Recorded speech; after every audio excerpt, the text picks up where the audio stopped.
Hello and welcome to a week 4 waiver wire show. My name is Adam Levitan, as always joined by our waiver wire specialist at establishtheRun.com, Sam Sherman. Sam, how's it going today? I'm doing great. I know some members of the ETR team made hundreds of thousands of dollars this weekend.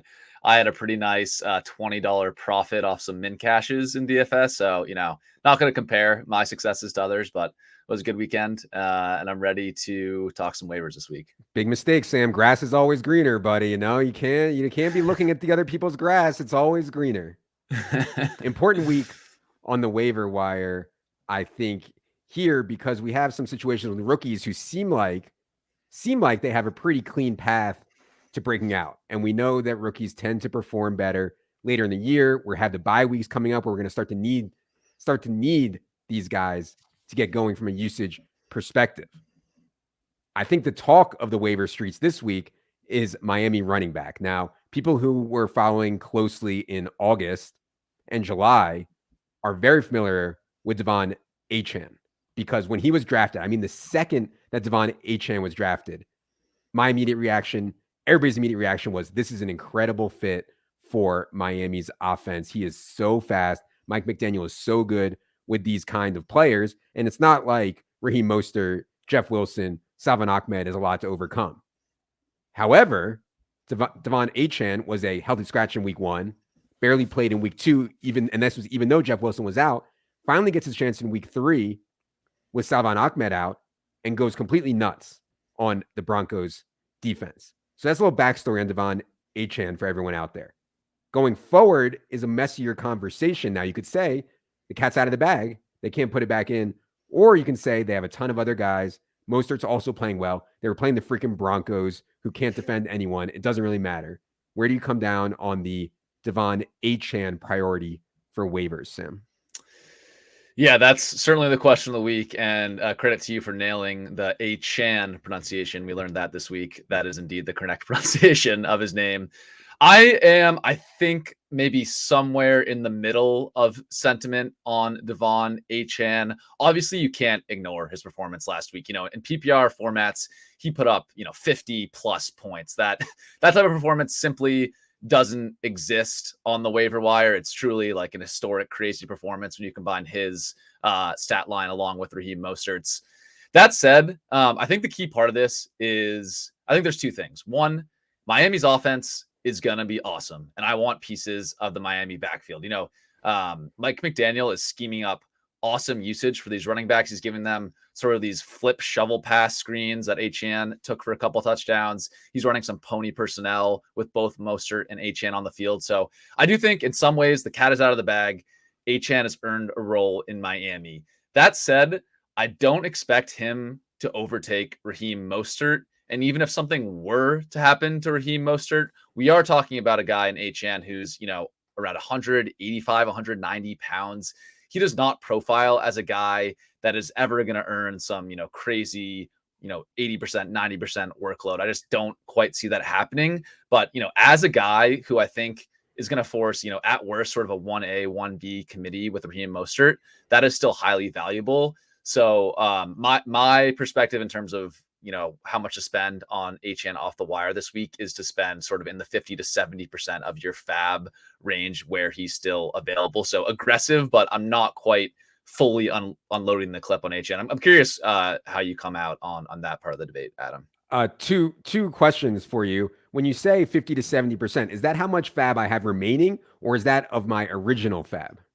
That of my original FAAB. So my original say $1,000, you had $1,000 originally. I'm saying up to 700-ish is sort of my range. Got it. I have completely blown my load on Kyren Williams and Puka Nacua, and so I no longer have access to Devon Achane. However, I would be aggressive in bid also, mainly for the points that Sam said, pieces of this offense and just talent. And I hope Raheem Mostert stays healthy.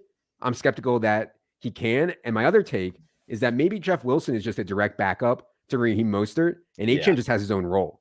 And in that case, he would have standalone value every week, would not need an injury or anything like that. And so if he can actually have a separate role from the Mostert Jeff Wilson role, I think that's really exciting.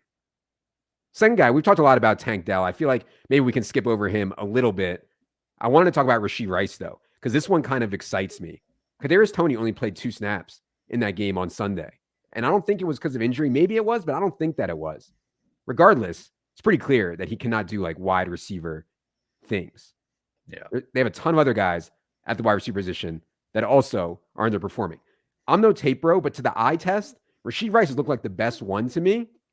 Why not give him more chances? Not like you're getting much out of these other wide receivers anyways. So I don't think Rasheed Rice will be that expensive on waivers this week. I don't know. You could correct me there if I'm wrong, but he's someone that I would like to have on my bench if it's deep enough.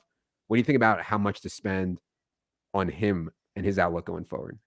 Yeah, just a couple notes. So to your point around the Chiefs wide receivers, they have a bunch of these guys, Marquez Valdez-Scantling and Justin Watson, that are just out there running empty routes. And this has sort of been true going all the way back to last year. Looking at this week, MVS ran 26 routes, had just 2 targets. Justin Watson ran 22 routes, had just 3 targets.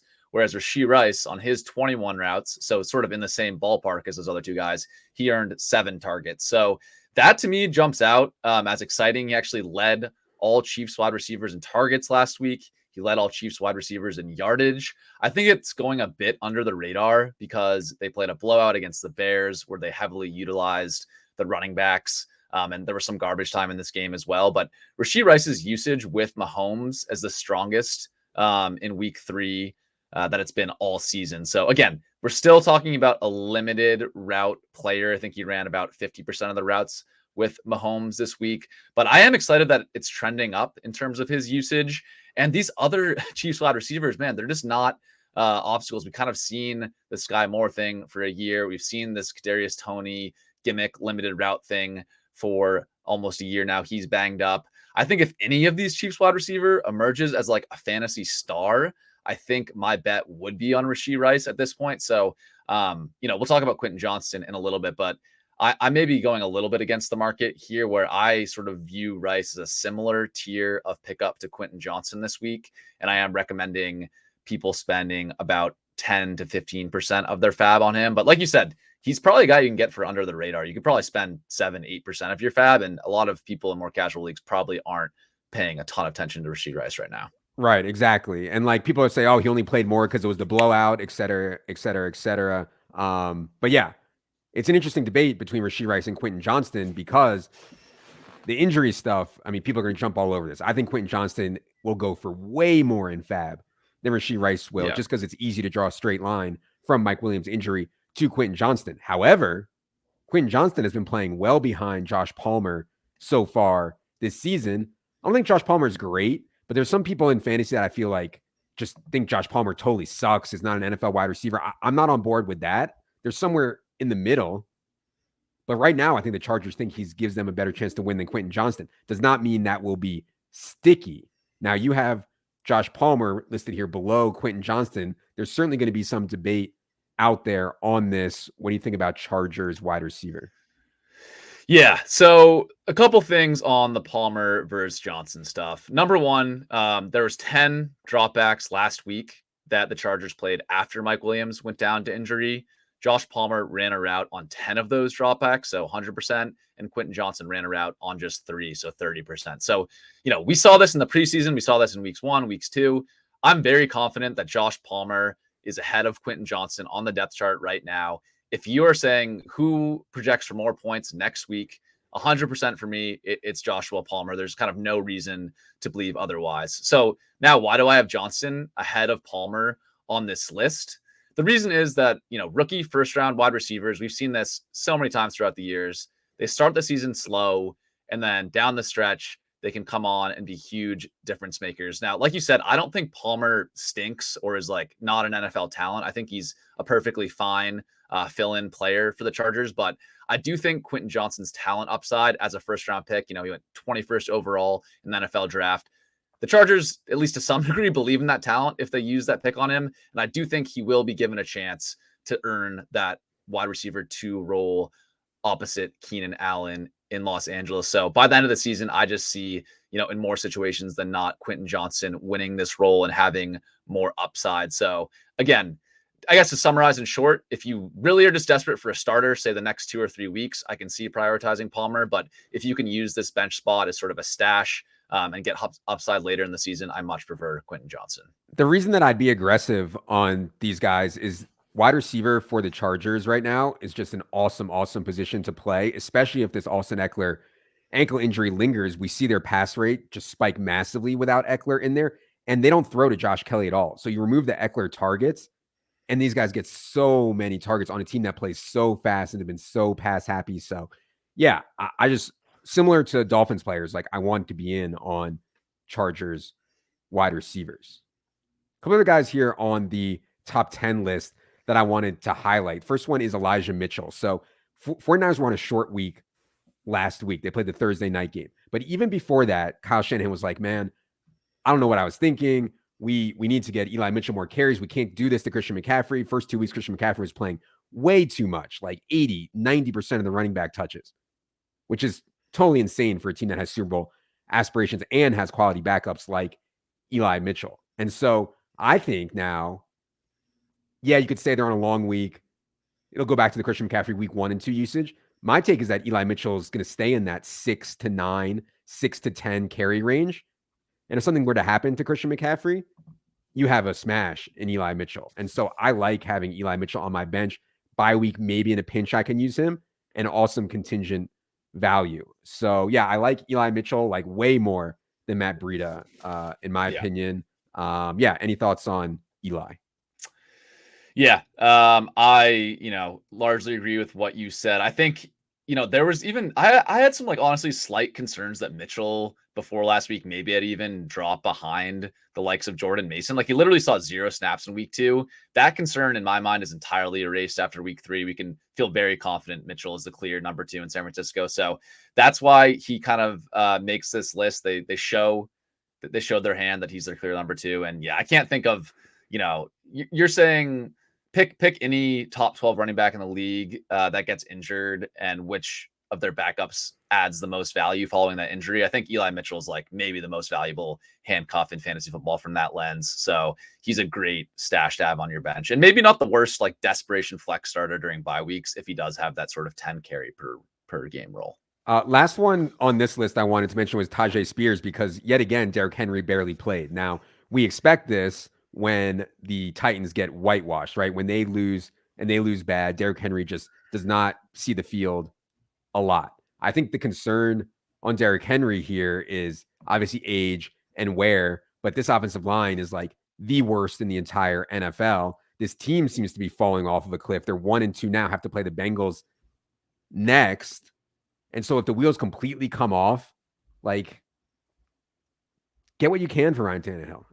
Get what you can for Derrick Henry. Now, I'm not saying the wheels are going to completely come off because I have so much respect for Mike Vrabel. But if they do, you could see like Will Levis, Tajae Spears in the fantasy playoffs. Not that I'd be super excited about Tajae Spears with Will Levis in the fantasy playoffs, but it's at least something that you can see a really clean path to upside for Spears in that scenario.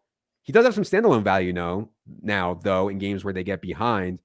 Sam, what do you think about something like Spears versus Eli Mitchell?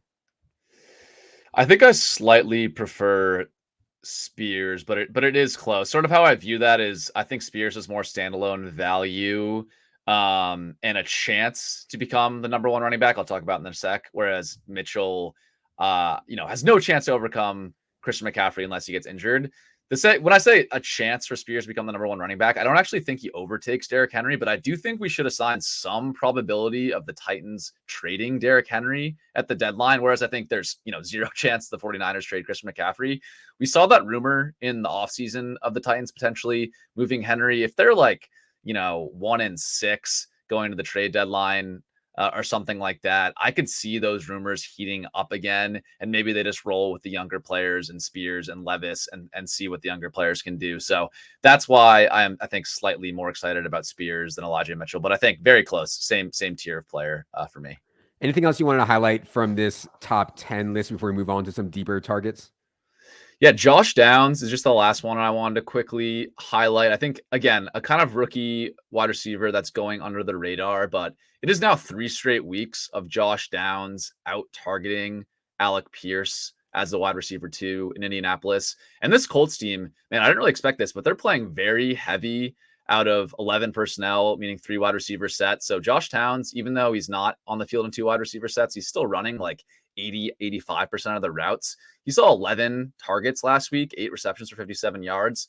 Now, I do expect once Richardson returns, the volume will go down a little bit in Indianapolis, making Downs a bit tricky to start. But I know he's a talent. A lot of sort of the film and analytics folks really liked, even though he slipped all the way to the 3rd round in the draft. So I'm just excited sort of about the cheap rookie wide receiver breakout bet that you can get with Downs for probably a pretty small FAAB bid off the wire this week. I mean, I did not think that the Colts would be playing at the fastest pace in the league, and the Colts would be so throw happy, and the Colts would be so throw happy on first downs. And so, yeah, I mean, my perspective on the Colts has changed, and this is true for both Richardson and Gardner Minshew. So, yeah, I think Josh Downs is someone you can certainly start in a deep leaguer league in a pinch.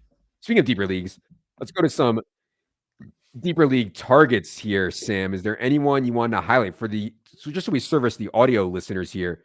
Guys on this list include names such as Calvin Austin, Keaton Mitchell, Wan'Dale Robinson, CJ Stroud. So that's the kind of tier of guys that we're talking about for the extreme deep leaguers. Anybody you want to highlight on this list here, Sam? Yeah, I'll maybe start with you'll see a lot of Ravens on this list. Again, it seems like the second year in a row where Ravens skill position injuries are just really piling up. So it could lead this week to a spot start for Melvin Gordon. I kind of expect Gus Edwards to be out with a concussion. There's a chance Justice Hill does not return from the toe injury. We'll be monitoring that. So Melvin Gordon is maybe a guy in deeper leagues. If you went 0 RB and you're really down bad, he is ahead of Kenyon Drake right now. So I think he could be a gross spot starter. Keaton Mitchell is the other guy in the backfield I have on this list. He's a guy I think maybe has a case to carve out a role in the backfield once he returns from IR. He was a UDFA, but I know some people kind of liked him as an underrated talent coming out of college. So yeah, I'll stop there on the Ravens backfield. Maybe we can hit on these wide receivers, but any thoughts there on those guys, Adam? I've already been carrying Keaton Mitchell in an IR spot in a league that I'm in. So, yeah, I'd love to see it. I mean, I didn't have high hopes for it. I was just looking for someone to put on my IR. The way that it's run out for the Ravens injuries and running back has been insane. So, yeah, there's definitely worse ideas if you don't already have someone in your IR spot. I think that's okay. The guy that I think on here I'm probably most interested in is Wan'Dale Robinson, who has shown an ability to earn targets at a really high rate when he's been healthy. I mean, he ran 9 routes on Sunday and got 5 targets in his first game off of an ACL tear. They desperately need playmakers, man. I mean, desperately. They have to get Wan'Dale out there instead of Paris Campbell, in my opinion. They have to get Jalen Hyatt out there instead of Isaiah Hodgins, in my opinion. I mean, they have to do these things if they're going to give Daniel Jones a chance to do it with his arms. So, yeah, I think Wan'Dale, I don't know how long it'll take for him to get to 100%, probably a while. And I probably wouldn't start him until he was running at least 20 or 30 routes in a game. But I think he's someone I probably want to have on my bench in a deeper league. Any thoughts on him? Anybody else you want to highlight here in the deep league stuff? Yeah, I think you covered that well on Wan'Dale. He's my second favorite deep league wide receiver ad after Palmer, if he's available in your league. Other guy I'll hit on quickly is Calvin Austin. He out-routed, out-targeted both Allen Robinson and Pat Freiermuth on Monday night, I believe, for the Steelers. So maybe it was Sunday night. Anyways, I think that's a good sign for him. While Deontay Johnson is on IR, he might be startable. And then a couple really deep league names I'll hit on quickly here. Trey Sermon is clearly the RB2 in Indianapolis. Again, this is leagues where every single backup running back is owned. He probably should be owned in those type of leagues. And then Travion Williams in Cincinnati. Chris Evans was a healthy scratch, and Chase Brown, I think, played just like 1 or 2 snaps. So I think Travion is probably the lead to be the RB2 in Cincinnati and is worth a claim where available as well. Agreed. Oh, for people in like 2 quarterback leagues, I mean, I assume CJ Stroud was already owned, but gosh, man, CJ Stroud looks like he's going to be aggressive, at least for fantasy, and he has some good weapons around him. So, yeah, we do have him here on the deep league target in a single quarterback league. He's probably could still be out there for sure. It's at least worth considering if you need quarterback help. All right. Go ahead. No, I was gonna say, just agreed on Stroud. One thing I'll add is finding like quarterbacks off the waiver wire that become like studs generally doesn't happen. When it does happen, it's oftentimes these rookie quarterbacks. We saw it with Justin Herbert a couple years ago when he was expected to be, riding the bench behind Tyrod Taylor. We saw it with Cam Newton way back in the day. So if you are kind of looking for stud production off the waiver wire, rookies maybe are our best chance to find that because the market just completely misses on their evaluation of them. So that's why I'm more excited about Stroud. I think people aren't quite catching up. He's averaging like 300 passing yards per game to start his NFL career. Like that's really, really awesome stuff for a rookie. I think we should react to that pretty aggressively in these sort of deeper leagues, or especially, super flexing 2 QB, obviously he's owned, but maybe sending a trade offer for him or something could be a sharp move. All right. Let's get to some listener questions here. We'll do maybe 5 to 10 of these before we get out of here. Nicholas says, I lost Mike Williams in a deep league.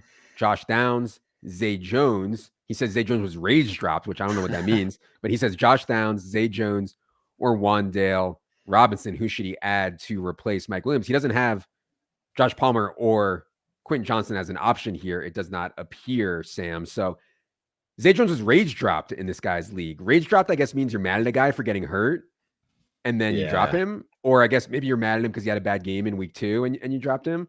Yeah. But what do you think about Zay versus Downs and Wan'Dale?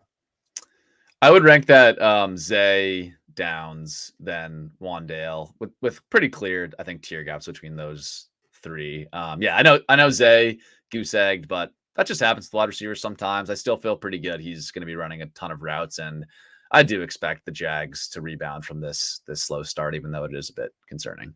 Yeah, and I know Silva's been outspoken about Zay Jones' ability. I think Zay Jones is like an average NFL wide receiver, and when the Jaguars get their offense going, which I think they will, I don't think Trevor Lawrence has been nearly as bad as the narrative out there is on him right now. I think Zay is going to be fine. He's Josh Palmer on the Jaguars, basically. Yes. Cushman says, in general, are you hanging on to Rashad Bateman and JSN, or is it time to cut bait? Look, man, both these guys are down bad, and I like both these guys' talent. First of all, Rashad Bateman is like a total afterthought, even with Odell Beckham out. JSN has the lowest ADOT I've ever seen. Not ever, because Rondale Moore exists, but JSN has the league's lowest average depth of target right now and only a 13% target share. And I think the error on JSN, if there was an error, the error on JSN was assuming that he can steal targets at a high rate from DK Metcalf and Tyler Lockett, who are awesome NFL wide receivers. It's just not as easy as it sounds. I think JSN's awesome. Stealing targets from DK Metcalf and Tyler Lockett is not that easy. So, Sam, what do you think? Are you giving people permission to drop Rashad Bateman and or JSN? Yeah, as always with these questions, it obviously depends league format, who you're dropping them for. But broadly, I'd say Bateman in most 12-team home leagues, say 15, 16 roster spots. I'm cutting bait on him.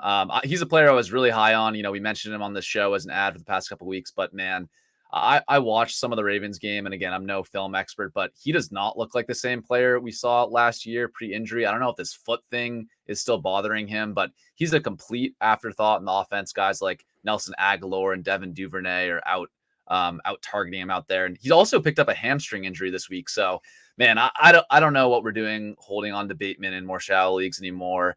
I'm cutting bait on him. JSN, I'm slightly more optimistic with him just because he's a rookie. We know rookies start slow.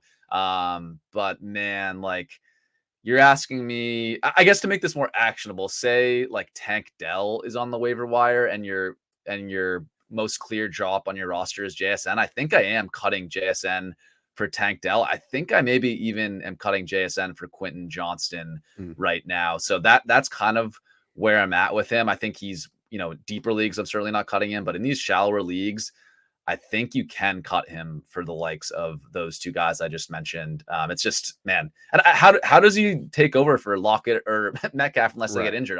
I don't see it happening. He's not as good as those guys right now. So, well, that's the thing. We talk about contingent value on running back all the time. I mean, the JSN contingent value to me is worth holding if you can, right? If something were to happen to Metcalf or Lockett, it would be like wheels up for JSN. Still think that he can really play. So I'd be trying to hold JSN. Bateman, I'm totally fine cutting. But yeah, I mean, buys are coming up, and obviously I'd rather play right now Tank Dell than JSN. So yeah.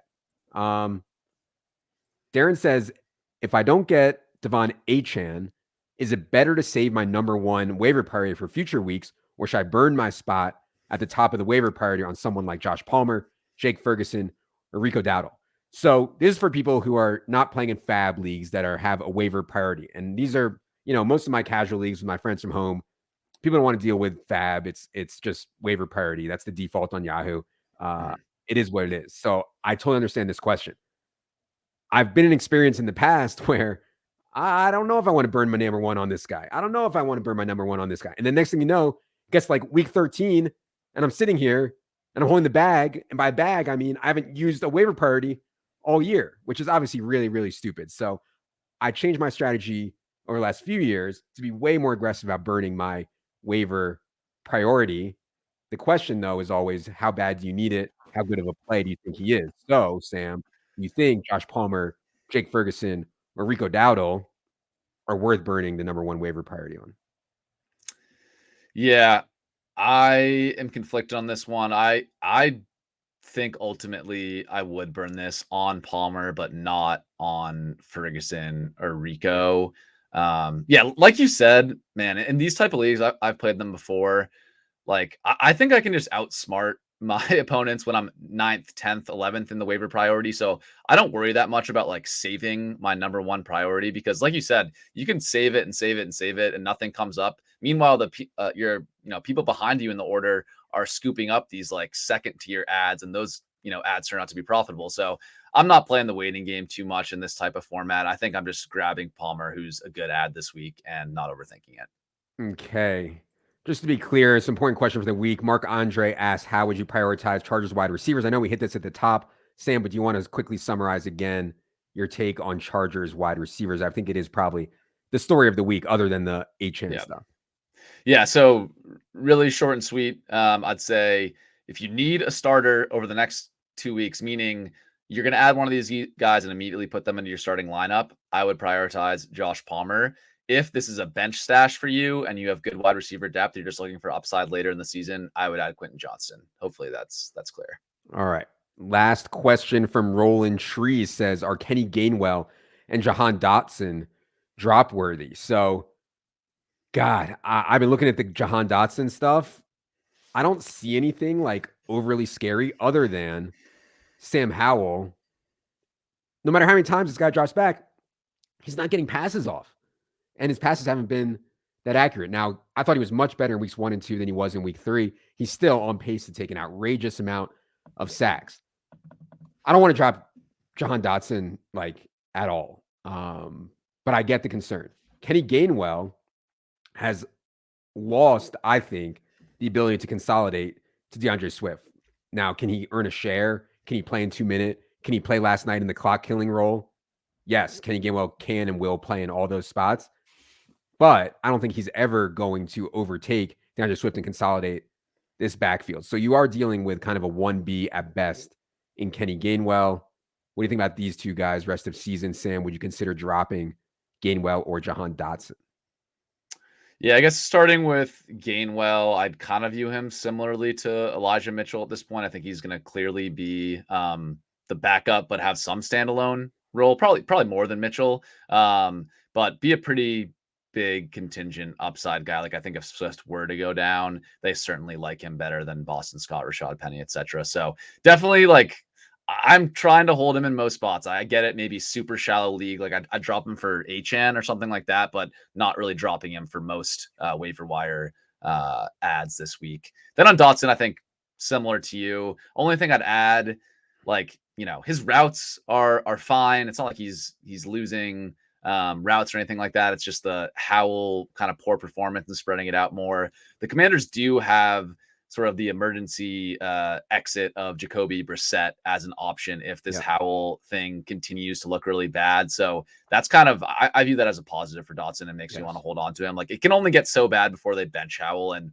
put in Brissett, who we know is very competent. So I'm kind of trying to keep Dotson above all those wide receivers we talked about so far. Yeah, that's a very fair point. I mean, the Jets may have missed their window to trade for Jacoby Brissett or somehow acquire Jacoby Brissett because you're right. Ron Rivera is in the final year of his contract. He needs to either get it turned around for Sam Howell and win a bunch of games or go to Brissett. I mean, yeah, Brissett was more than capable last year, I thought, as a starter for the Browns. All right. That is going to do it for your week 4 waiver wire show. Be sure to head to establishedrun.com. Check out Sam's article where he goes in depth on all this stuff and gives FAAB recommendations for every single player.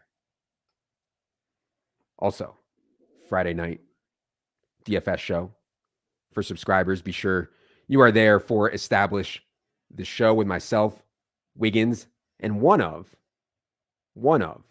Silva or the $350,000 man, Drew Dinkmeyer. For Sam. For producer Luke behind the scenes. For producer Steven behind the scenes. You guys don't realize it takes multiple producers and many people behind the scenes just to make all this glory happen. I am Adam. Good luck, everybody.